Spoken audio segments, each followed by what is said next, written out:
My name is Özkan Baran, and as a police chief, I've seen some things.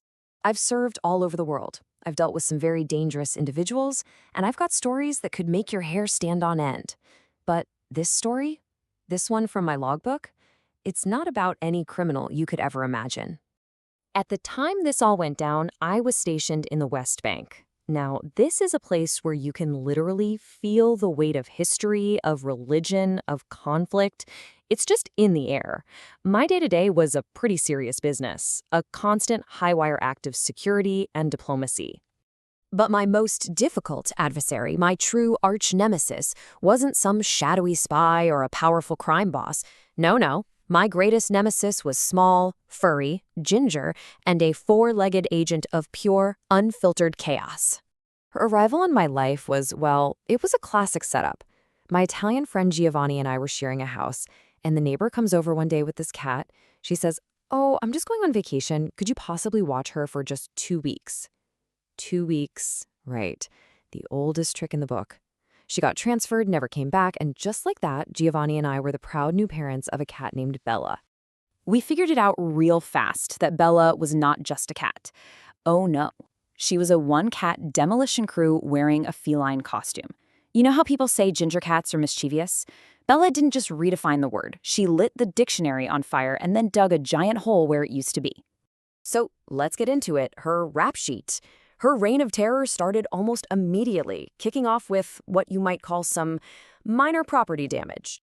First, there was the lampshade. We had this beautiful paper lampshade. We come home one evening, it's just ribbons, a skeleton. Then came what I called the unlawful excavation projects. If she saw a single black dot on the wall, the size of a pinhead, she would dedicate her entire existence to digging it out, leaving these huge craters all over our apartment. But, simple vandalism, that wasn't enough for her. She had to escalate. She moved on to direct psychological warfare, targeting us personally with these bizarre, twisted attacks. So one night, Giovanni just bolts straight up in bed, screaming. He felt this cold, wet thing on his stomach and was absolutely certain the cat had used him as a toilet. So we flick on the lights, and there's Bella, just sitting there looking so proud of herself. She had gone to the kitchen, fished the single dirtiest, soggiest sponge out of the sink, carried it all the way to the bedroom, and just plopped it right on Giovanni's stomach. It was like a gift, a disgusting, twisted, soggy gift. But this is where things get really interesting. And a little bit terrifying, frankly. This is the moment she graduated from being a household pest to being a villain in a horror movie. We really thought the sponge was her criminal masterpiece. We were so wrong. We were about to discover the true, cold-blooded psychopath that was hiding just underneath all that fluffy orange fur. It got to a point where we couldn't leave knives out on the kitchen counter anymore. And it wasn't because we were messy, it was for our own safety, because Bella had developed a terrifying new hobby. I am not making this up. She would climb onto the kitchen counter, knock a huge chef's knife onto the floor, and then bat it with her little paws, sliding it across the tile, all the way to our bedroom door. Imagine waking up in the dead of night and seeing the glint of steel at your doorstep with a tiny ginger cat standing guard over it. It felt like a message. It was completely terrifying. Now, as a police chief, I had to analyze this. We had to build a profile of the perpetrator. What were her motives? What could create such a perfect little monster? So we started digging into her background. So we came up with a theory. And honestly, it's the only thing that makes any sense.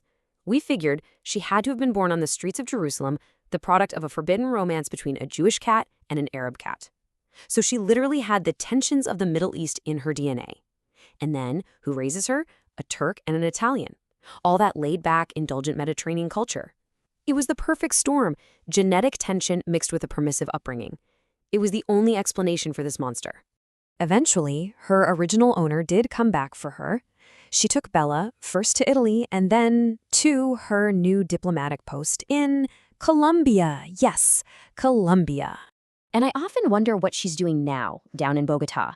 I just have this picture in my head of her sitting in some cartel boss's lap, a tiny little cigar in her mouth, just running the whole show.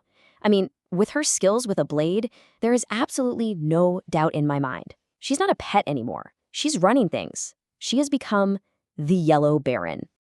So what was my inheritance from her tenure? A house full of destroyed furniture, craters in my walls, and a very deep, very respectful fear that has ensured I will never, ever own a cat again. She was a truly worthy adversary. That brilliant little psychopath really left her mark on me. It is, without a doubt, one of the strangest chapters of my entire career. It really makes you wonder, doesn't it? What's your best pet from hell story?